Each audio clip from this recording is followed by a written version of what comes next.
panonood.com, and I want to show you a little tip here. I'm working on this VMAX again. Finally got everything here I think I need to finish this baby up. And as I come back to the bench, it's been sitting here for about a month, I see this on the bench as I start to lay my tools out. Well, I could tell that that's something to do with battery acid.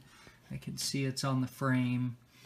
And so just going up, I went ahead and pulled the battery, and you could see fluid on this side. And this is a good point of why you need to check your evidence here. But as you see, the battery has a crack or something in it that's allowing it to leak out on that side. All right, stop right there. We got to figure out why this would be leaking. What would cause that battery to crack?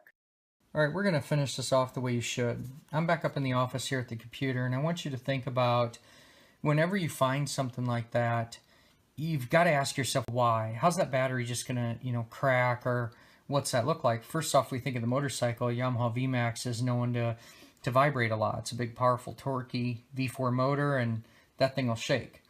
So that one thing you know about batteries, and especially being a technician for a long time, is we see quite often that the battery strap is missing a lot, which is the case in this battery, and I've already talked to the customer about it. But just thinking about it, I decided, you know what, I wonder, looking at that box and seeing there's no rubber pad underneath, really well-designed motorcycle and power sports battery systems almost always have some type of rubber dampener or pad or something under it. So look at here. Here we are on the parts fish, item number 12. They're calling that the battery seat. That's what it's supposed to sit on. And then also look at this. This is kind of a cool feature of looking up parts. You can see what it fit, but you can also see what it's reported to fit for everything else. So they've used that rubber pad on those VMAXs all the way to 2003, it looks like.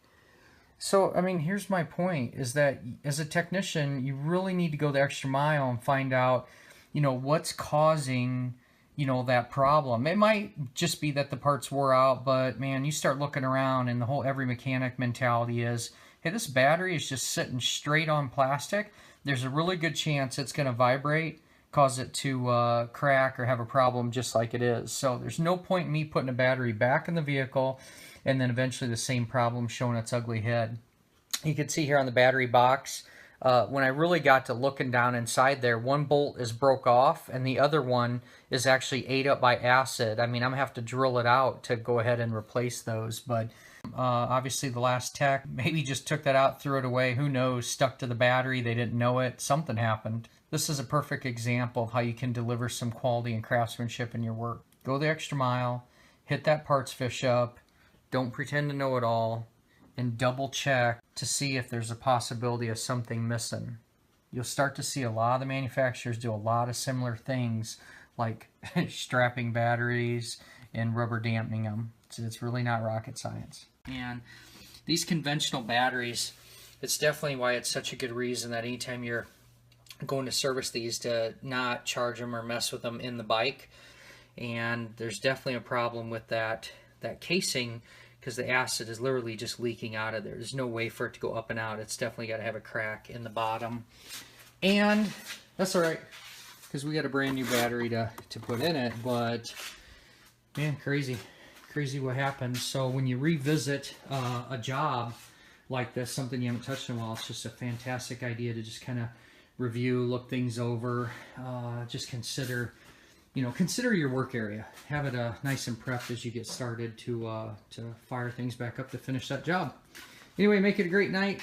Just a little story to share with you, and we'll talk to you again soon. Keep wrenching.